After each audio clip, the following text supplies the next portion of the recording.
네, 안녕하세요. 뉴트리 TV 유튜브 운영을 담당하고 있는 Y스튜디오의 금채라고 합니다. 이번에 정 박사님과 유튜브를 시작하면서 다양한 시도를 하고 있는데요. 오늘은 새로운 방식인 음성 녹음 방식으로 한번 진행해 보려고 합니다. 지난 주말에 서울대학교에서 열렸던 축산 바로 알리기 연구회와 대한저탄고지 시기협회 공동 심포지움 5회가 있었는데요. 아무래도 박사님께서 아토피에 개인적인 관심도 좀 많으신지라 이번에 이렇게 영상으로 한번 다뤄보게 되었습니다. 먼저 박사님께서는 늘 연사로 참여하시거나 이제 행사 진행하시느라 이번엔 처음으로 포럼을 좀 전체적으로 즐기셨는데 이번에 이제 전체적인 느낌은 좀 어떠셨어요? 그쵸. 예전에는 여유가 없었어요. 그러니까 내가 이 말을 놓치지 않고 해야지. 그리고 여기에 이 말 꼭 해야지. 막 이런 것들 때문에 다른 사람들 강의나 토크 콘서트를 집중해서 보지를 못했는데 이번에는 정말 여유롭게 몰입해서 즐겼거든요. 네. 전체적인 거는 정말 감동 깊었어요. 가장 감동 깊었던 거는 그 참여하신 분들의 집중도? 근데 저는 어제 보면서 진짜 이게 막 빨려 들어갈 것 같더라고요. 그 에너지 때문에 이 포럼에 그 강의하시는 분들도 굉장히 에너지를 많이 받거든요. 더 신나서 이렇게 더 신나고 강의하실 수 그나마 긍정적인 에너지로. 네. 그래서 하나하나가 그런 분들의 애정 그런 것들이 모여서 이 포럼이 정말 뜨겁고 그래서 이렇게 뜻깊은 행사가 된다는 거를 정말 저는 감동받았어요. 전반적으로 굉장히 시민의식이 높다 이런 걸로 표현할 수 있겠네요. 와, 정말 감사하더라고요. 그분들이 만들어간다는 생각을 저는 한치의 의심도 없어요. 정말 그런 것 같아요. 네. 어쩌면은 진짜 네. 저탄고지 하시는 분들이 한 자리에 모여서 네. 이런 정보를 얻을 수 있는 자리가 굉장히 한정적이잖아요. 그래서 이 시간이 되게 귀하다는 것도 잘 알고 계시기 때문에 그렇게 하시는 게 아닐까 그런 생각이 좀 드네요. 또 뭐 특별히 되게 기억에 남는 거 있으세요? 질문 시간을 세션마다 20분을 넣었어요.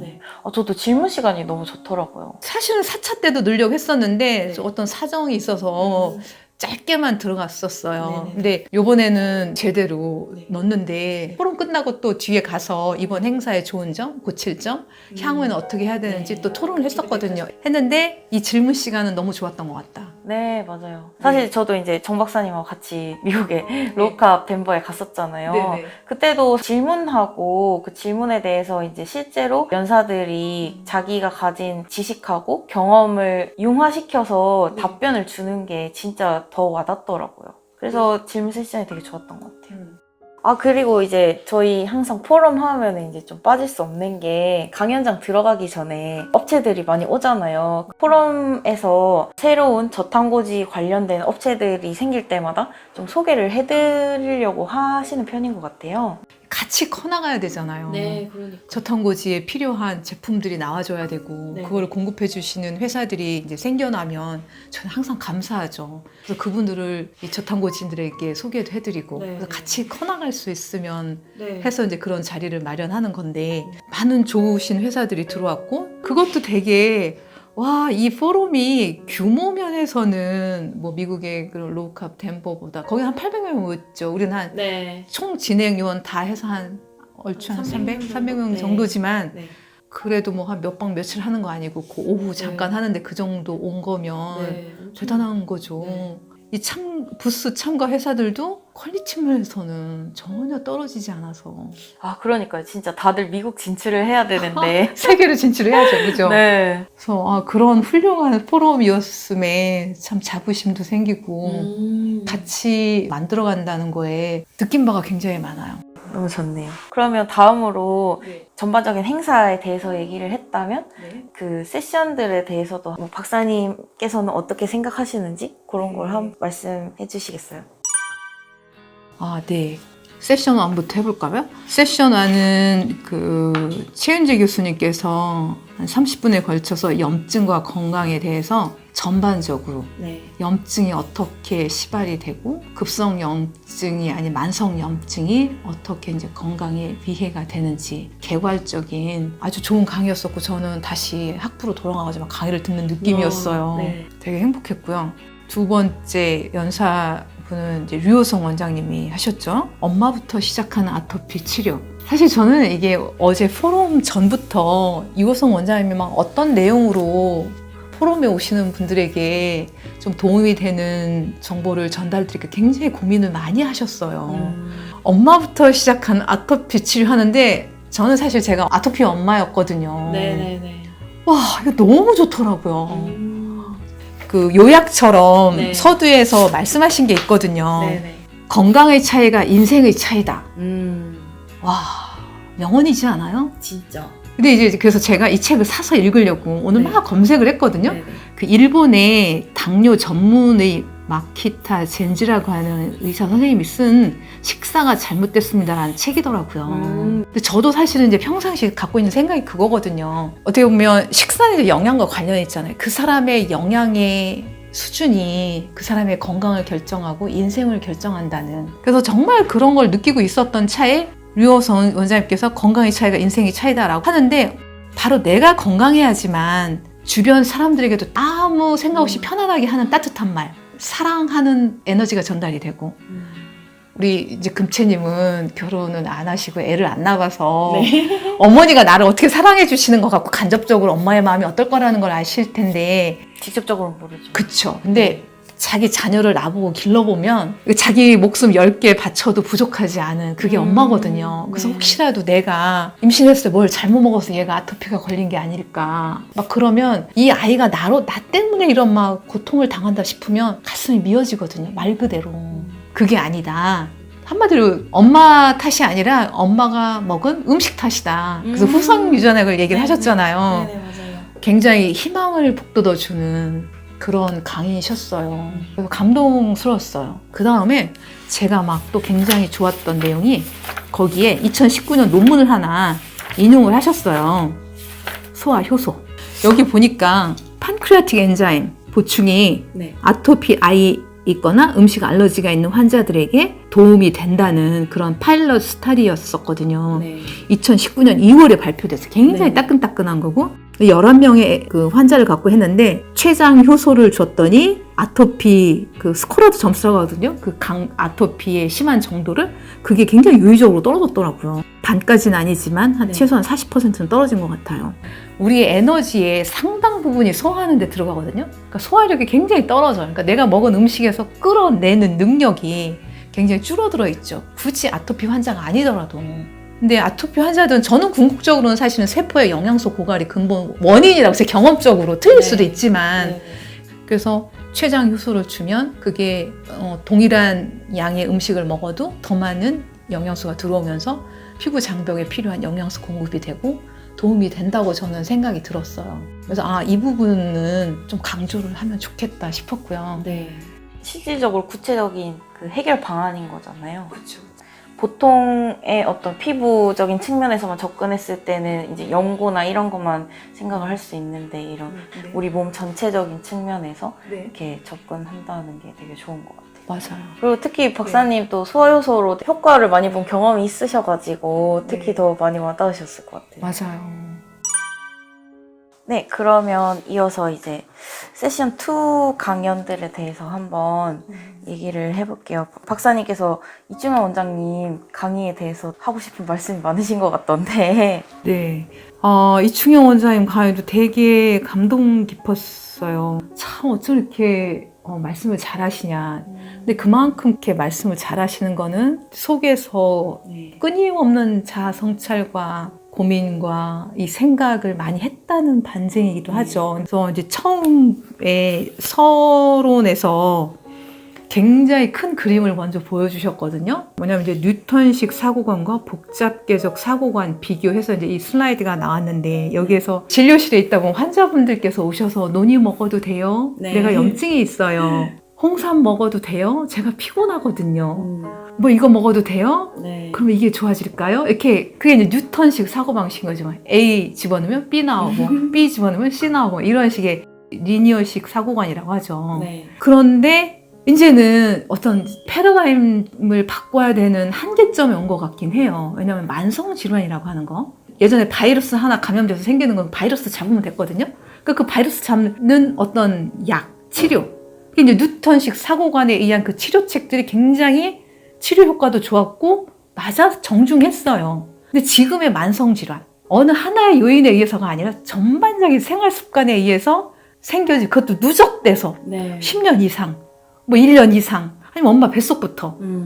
그거는 하나의 원인도 아니고요. 여러 가지가 복합해서 지금 현 상태에 온 거거든요. 그럼 이런 거에 접근은 어떻게 해야 되냐. 그거를 이제 고민을 하신 거죠. 네. 그래서 이제 제목도 아토피 피부염의 통합적 접근. 그쵸. 네. 아주 이게 너무 좋았어요. 이제 하시는 얘기가 본인 아이가 또 아토피가 있대요. 그것으로 인해서 어떤 불편함은 있지만 그거를 해결하면 노력하는 과정에서 사실은 더 건강해질 수 있고 자체가 바로 선물이다라는. 근데 이건 나도 정말 그렇거든요. 우리 네. 아이가 아토피였었잖아요. 네. 그래서 그로 인해서 발달도 좀 이게 키도 잘 안 컸고 체중도 왜소했고 피부도 막 굉장히 건조했었고. 근데 이제 엄마로서 이걸 어떻게 해결할 수 있을까? 근데 그거 하다 보니 우리 집 전체의 생활 습관이 바뀌었거든요. 식습관을 바뀐 거를 비롯해서 네. 정말 저는 선물이에요. 네, 그러면 네 번째 강의로는 저희 협회 공동 포럼에서 처음으로 이제 의사분이나 박사분이 아니신 일반인이 이렇게 강의를 하게 됐는데 그 로우님의 렉틴에 관한 강의에 대해서는 어떻게 보셨나요? 첫 번째 그거 들어가기 전에요. 네. 먼저 이제 무대에 올라가니까 화모가 막 와 제일 인기가 많았고요. 엄청 인기가 많더라고요. 네. 확실히 이게 세상이 변한다는 걸 느끼겠더라고요. 이거는 그냥 단순히 학회라기보다는 정말 축제. 네. 너무 좋았고요. 렉틴은 저도 그 미국 요번 덴버 가서 카니버 컨퍼런스 가가지고 그래서 식물을 먹지 않아도 된다는. 네, 미국에서는 지금 카니버가 엄청 핫한 것 같더라고요. 클린 키토 하다가 안 된 사람들이 글로 가서 네. 해결을 했다는 분들이 많이 나오고 계시고. 네네. 그런데 정말일까? 저는 아직도 인간이 본질적으로 육식이냐 잡식이냐 초식이냐로 볼 때 네. 저는 인간은 잡식이지 않을까. 육식이라서 고기만 먹어도 괜찮다. 거기서 얻을 수 있는 미네랄로 충분하다. 이렇게 하는 사람들이 있는 반면에 이제 그게 아니다. 뭐 어떤 장이나 뭐 네. 치아 구조를 봤을 때 잡식 동물에 더 가깝지 않냐. 네. 이런 얘기도 있고 거기서 되게 카니버 찬성과 반대가 갈리기 시작하는 것 같더라고요. 설사 인간이 육식이를 하더라도 지금의 먹거리는 또 가두어서 공유도 먹이고 그 비료로 키운 풀을 먹이고 그다음에 우리 인간의 스트레스가 장난이 아니라는 거죠. 동물은 그래도 어떤 최정점에서 죄송하지만 인간을 위해서 삶을 마감하잖아요. 네. 가장 이 증체율이 좋은 시점에서 하는데도 불구하고 그런 미네랄 부족 증상들이 많이 나타나거든요. 네. 근데 그걸 우리는 먹는단 말이에요. 그것만? 그러니까요. 그럼 어떻게 보충할 거냐는 거죠. 이제 보충을 해줘야 한다. 저는 이제 그게 채소라고 보는 거고요. 열량 영양소 대비 조절 영양소 훨씬 높은 게 채소니까. 그런데 이제 렉틴이 있어서 채소에는 로우님이 먹는 방법에 대해서 또 어떻게 먹어야 하는가라고 해서 또 친절하게 제시를 해 주셨어요. 압력솥을 이용한다. 그러면 열을 가하면 렉틴이 어느 정도 불활성화되니까 압력솥을 가해서 먹든지 발효한다. 또는 껍질을 벗기고 씨를 모두 제거한다. 씨에 많으니 또 껍질 부분에 많으니 이런 방안을 제시를 해줬어요. 그래서 저도 어떤 단기간에 뭐 치료법으로서 한 달 또는 뭐 1, 2주 하는 건 좋겠지만 이게 내 평생 건강관리로서 식습관으로서 이걸 추구하는 건 조금 몇 년 동안 막 이렇게 추구하는 거는 조금 아니다 라고 저는 생각을 해요. 이게 카니버가 사실 지금 긴 기간을 두고 연구한 결과가 없기도 하고 또 이제 뭔가 나이 드신 분들이 카니버를 몇 년째 하고 있고 이런 사례가 많이 없잖아요. 그래서 이제 아토피 아이 부모님들이 이게 동물성 식품을 먹으면 더 아토피가 일시적으로 심해지는 것 같고 해서 뭐 준채식이든지 최소한의 동물성 식품을 이용하는 경우들이 많아요. 제가 그랬었고요. 네. 지금 이제 가슴을 치지만 정말 몰랐기 때문에 몰랐으니까 네. 너무 채식 위주로만 가는 거는 발달에도 문제, 키나 몸무게 성장에도 그렇고 미네랄 흡수에도 그렇고 하니 좀 동물성 식품을 충분히 먹게끔 또 그걸 이용할 수 있게끔 기능의학 하시는 선생님들의 도움을 받는 것이 좀 필요한 것 같아요. 이제 세션 3가 키토 도시락과 함께하는 저자세계 토크 콘서트였죠. 네. 황미진 원장님과 메이님이 카니부어 패널 팀이었고, 네. 그 다음에 김혜영 원장님하고 황현수님이 이제 클린 키토 패널로 디베이트가 있었죠. 네. 이런 토론 방식도 되게 신선한 것 같아요. 아, 그래요? 네. 요번에 처음 시도했던 거잖아요. 네네. 그리고 다들 나는 느낀 거가 어쩜 이렇게 매너들이 좋아요. 굉장히 성숙한 토론이었어요. 그거 난 또 굉장히 감동을 받았어요. 내용도 그리고 너무 좋았죠. 내용도 너무너무 좋았고요. 귀에 쏙쏙 들어오는 방식이었던 것 같아요. 영상까지 또 찍으시고. 지난번 리허설 모임에서도 황미진 원장님이 아주 막 업되셨더라고요. 이 카니버를 2주 하면서 에너지가 이렇게 넘쳐본 적이 없고 얼굴에서 빛이 나더라고요. 그런데 저는 항상 이제 느끼는 거가 사실은 비타민C 메가요법에도 처음에는 그렇거든요. 막 에너지가 뿜뿜하고 막 피부에서 윤기가 나고 막 몇 볼트 번개 맞아가지고 막 인라이트먼트 깨달음을 네. 얻은 것 같고 막 네. 뭐든 할 수 있을 것 같고 막 그거 하면 진짜 하루 종일 몸이 되게 정신이 번쩍 들어있는 기분이 들어요. 그죠. 네. 걔도 코티솔 분비를 촉진해요. 네. 맞아요. 네. 그러니까 이게 거의 모든 각성 효과를 주는 것들은 사실 부신을 경유해요. 네.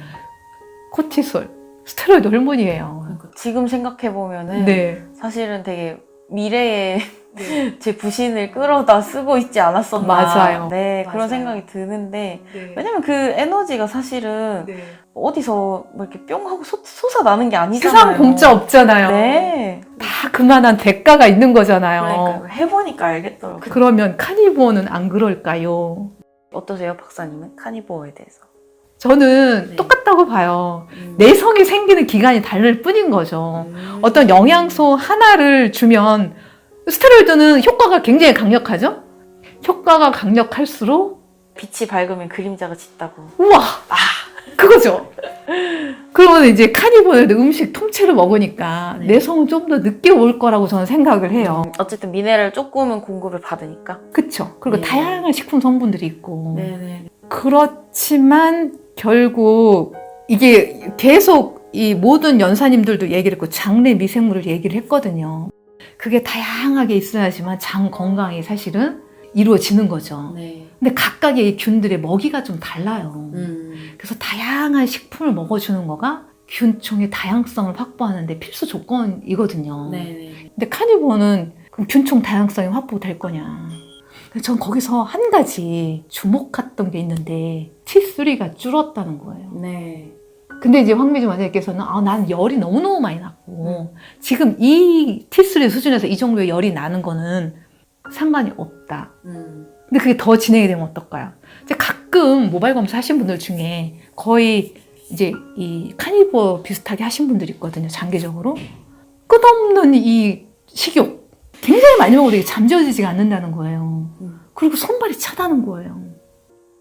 근데 되게 의외일 것 같아요. 막 이렇게 카니버를 길게 했는데 손발이 차다라는 거는 좀 카니버에 대해서 조금 알아보신 분들이라면 카니버를 오래 했는데 손발이 차다고 이렇게 생각하실 수 있을 것 같아요. 미토콘드리아를 준비시키고 그 기초 대사율을 결정짓는 애잖아요. 네. 근데 걔가 떨어졌다는 건 당연히 갈수록 대사가 느려질 거라는 거죠. 네. 결국에는 대사의 속도를 유지할 수 있는 식단이냐 없는 식단이냐라는 관점에서 보신 거네요. 그쵸. 그리고 지금 우리가 식단을 논하는 거는 어떤 뭐 한 달, 뭐 2주 이런 게서 효과가 있냐 없냐가 아니라 우리 인간이 만성 질환을 벗어나기 위해서 건강하게 오래 살기 위한 우리에게 맞는 식단이 뭐냐라는 거거든요. 네. 근데 저는 뭐 카니보어도 또 다른 극단의 그런 부작용을 이끌어낼 수 있는 장기적으로 했을 때라고 생각을 해요. 어쨌든 그런 영양소들은 어느 한쪽이 결핍되는 것 자체가 좋지 않다 이런 관점이신 거죠. 네. 그리고 지금 시대적 환경이 네. 그래서 참 전반적으로 성숙도 있는 참 배워지고 네.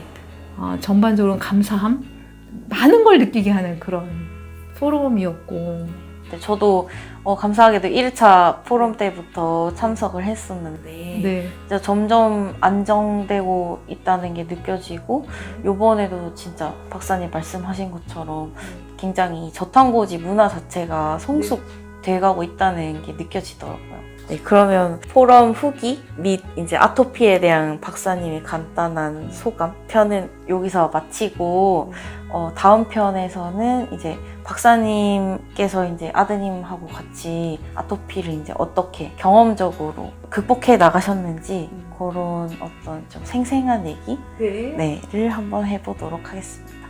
네, 그러면은 들어주셔서 감사하고 다음 영상에서 뵙겠습니다. 네, 감사합니다. 감사합니다.